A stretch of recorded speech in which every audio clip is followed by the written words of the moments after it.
بسم اللہ الرحمن الرحیم۔ تمام دیکھنے اور سننے والوں کو السلام علیکم۔ دوستو، انسان سوچتا ہے کہ وہ اس دنیا میں کیسے آیا، وہ کیسے پیدا ہوا، اس کی تخلیق کیسے ہوئی۔ تو اللہ رب العزت کی ذات قرآن پاک میں ارشاد فرماتے ہیں، اور وہ وقت یاد کرنے کے قابل ہے جب تمہارے پروردگار نے فرشتوں سے فرمایا کہ میں زمین میں اپنا نائب بنانے والا ہوں۔ انہوں نے کہا، تو اس میں ایسے شخص کو نائب بنانا چاہتا ہے جو خرابیاں کرے اور کشت و خون کرتا پھرے، اور ہم تیری تعریف کے ساتھ تسبیح کرتے رہتے ہیں۔ اللہ رب العزت کی ذات نے فرمایا، میں وہ باتیں جانتا ہوں جو تم نہیں جانتے۔ دوستو، حضرت آدم علیہ السلام روح زمین پر بسنے والے تمام انسانوں کے باپ ہیں۔ ان سے پہلے کوئی بشر نہ تھا۔ آپ کے بعد جو بھی پیدا ہوا وہ آپ کی اولاد میں سے ہے۔ اللہ رب العزت نے حضرت آدم علیہ السلام کو یہ شرف بخشا کہ انہیں اپنے مبارک ہاتھوں سے انسانی صورت میں پیدا فرمایا۔ انہیں تمام دنیا کے کونے کونے سے جمع کی گئی خاک سے پیدا کیا گیا، پھر ان میں روح پھونکی گئی۔ جب روح ان کے سر کی طرف سے داخل کی گئی تو ان کو چھینک آئی۔ انہوں نے کہا، الحمدللہ۔ چونکہ آدم علیہ السلام تمام زمین سے جمع کی گئی مٹی سے پیدا کیے گئے جو مختلف رنگوں کی تھی، وہ کہیں سے سفید، کہیں سے کالی، کہیں سرخ، کہیں درمیانے رنگ کی ہے، کہیں سے نرم، کہیں سے سخت ہے، تو ان کی اولاد بھی مٹی کی خاصیت سے پیدا ہوئی۔ ان میں سفید بھی ہیں، سرخ بھی ہیں، کالے بھی، نیک بھی اور بد بھی، نرم اور سخت طبیعت والے بھی۔ جس روز حضرت آدم علیہ السلام پیدا ہوئے وہ جمعے کا دن تھا۔ اسی روز انہیں جنت میں داخل کیا گیا۔ جمعے ہی کے دن ان کو اس سے نکالا بھی گیا، اور جمعے ہی کے دن قیامت قائم ہوگی۔ جب آدم علیہ السلام پیدا ہوئے تو ان کا قد 60 ہاتھ لمبا تھا۔ اللہ رب العزت نے ان کو حکم دیا کہ وہ فرشتوں کو سلام کہیں اور سنیں کہ وہ کیا جواب دیتے ہیں۔ آپ کا اور آپ کی اولاد کا یہی سلام کا طریقہ ہوگا۔ آدم علیہ السلام نے فرشتوں سے کہا، السلام علیکم، یعنی تمہارے اوپر سلامتی ہو۔ فرشتوں نے جواب میں کہا، وعلیکم السلام ورحمۃ اللہ، یعنی تمہارے اوپر اللہ کی رحمتوں کا اضافہ کر دیا۔ یعنی جب اسلام آیا تو مسلمانوں کو یہی حکم کیا گیا، جب ایک دوسرے سے ملو تو السلام علیکم کہو۔ اسی طرح ہم اپنے ملنے والوں کو سلامتی کا پیغام دیتے ہیں۔ حضرت آدم علیہ السلام کو پیدا کرنے کے بعد اللہ رب العزت نے فرشتوں کو حکم دیا کہ وہ آدم کو سجدہ کریں۔ انہوں نے اللہ رب العزت کی حکم کی تعمیل کی، مگر ابلیس نے آپ کو سجدہ کرنے سے انکار کر دیا۔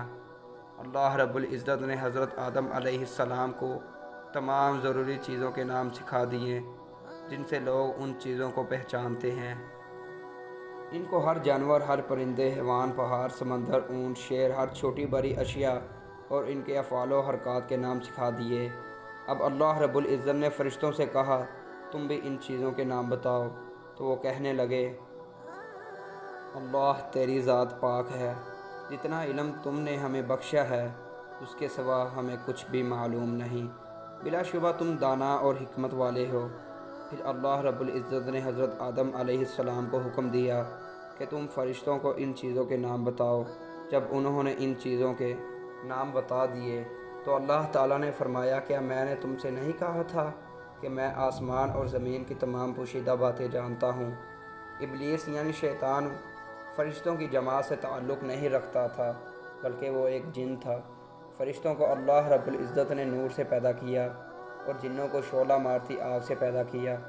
فرشتوں کی یہ صفت ہے کہ وہ اللہ رب العزت کی نافرمانی نہیں کرتے، بلکہ جس کام کا انہیں حکم دیا جائے وہ فوراً بجا لاتے ہیں۔ فرشتوں کے برعکس جنوں میں سے بعض اللہ رب العزت کے احکام کو مانتے ہیں اور بعض نافرمانی بھی کرتے ہیں۔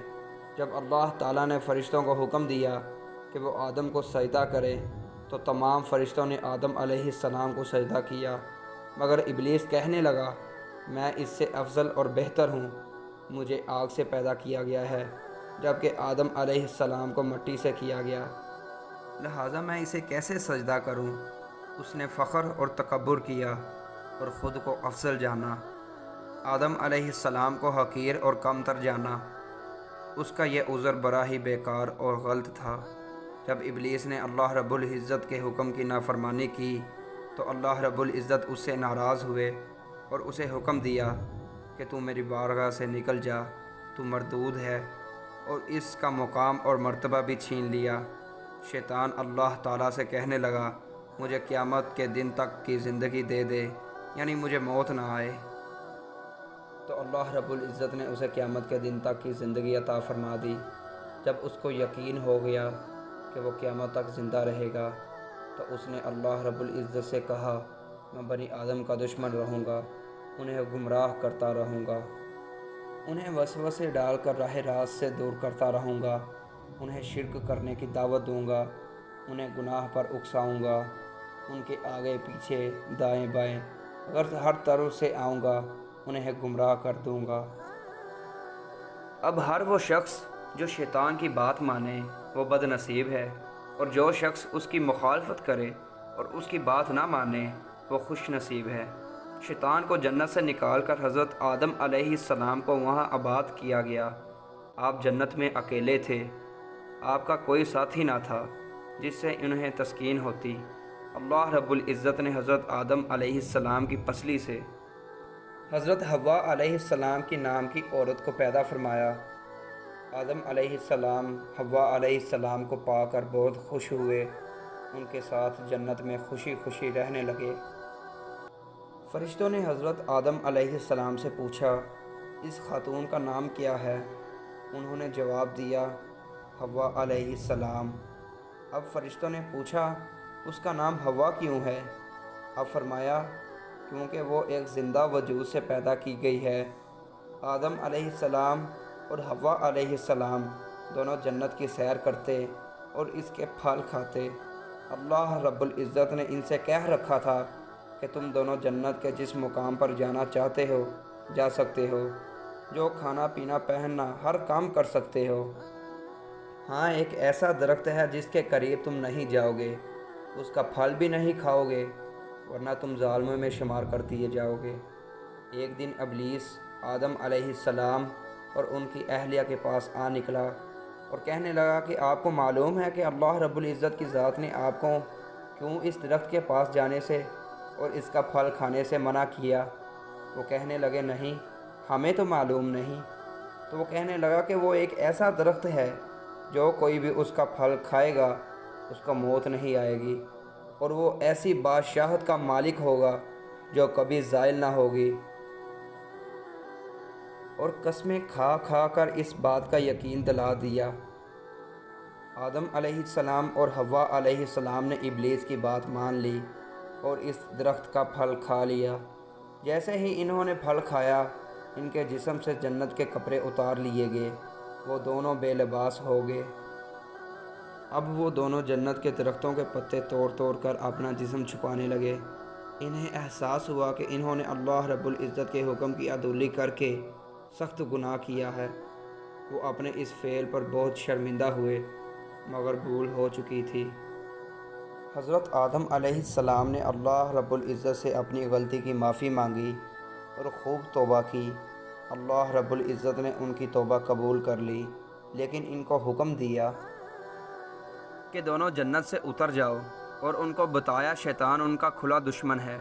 جب وہ زمین پر اترے تو حضرت آدم علیہ السلام سراندیب اترے اور حضرت حوا علیہ السلام جدہ اتری، اور دونوں کی دوبارہ ملاقات میدان عرفات میں ہوئی۔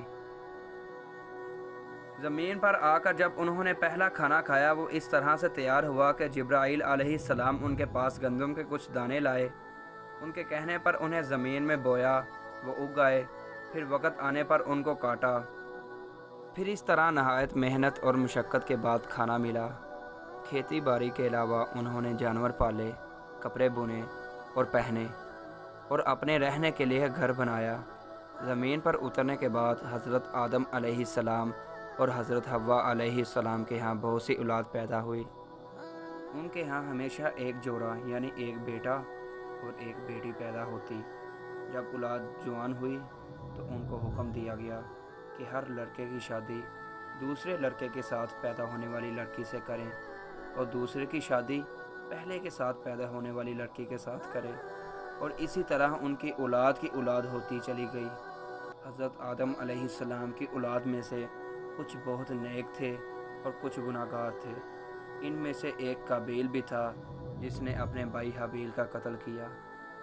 حضرت آدم علیہ السلام جب پیدا ہوئے تو ان کا قد 60 ہاتھ لمبا تھا، جو کم و بیش 40 میٹر لمبائی بنتی ہے۔ گویا آدم علیہ السلام بہت لمبے قد کے تھے، لیکن وقت کے ساتھ ساتھ ان کی اولاد کے قد چھوٹے ہوتے گئے۔ آج جس طرح ہمارے قد ہیں وہاں آ کر قد روک دیے گئے۔ موت کے وقت حضرت آدم علیہ السلام نے اپنی اولاد کو شیطان کے مکر و فریب سے بچنے کی ہدایت کی۔ مورخین کہتے ہیں کہ آپ کی وفات کے وقت آپ کی اولاد کی تعداد 4 لاکھ تک پہنچ گئی۔ دوستوں، امید ہے کہ آپ کو آج کی ویڈیو پسند آئی ہوگی۔ مزید اچھی اور اسلامک ویڈیو دیکھنے کے لیے ہمارے چینل کو سبسکرائب کریں اور ساتھ موجود بیل آئیکن کے بٹن کو ضرور کلک کریں تاکہ ہماری ہر آنے والی نئی ویڈیو آپ تک سب سے پہلے پہنچے۔ ملتے ہیں آپ سے ایک اور اچھی اور نئی ویڈیو کے ساتھ، تب تک کے لیے اللہ حافظ۔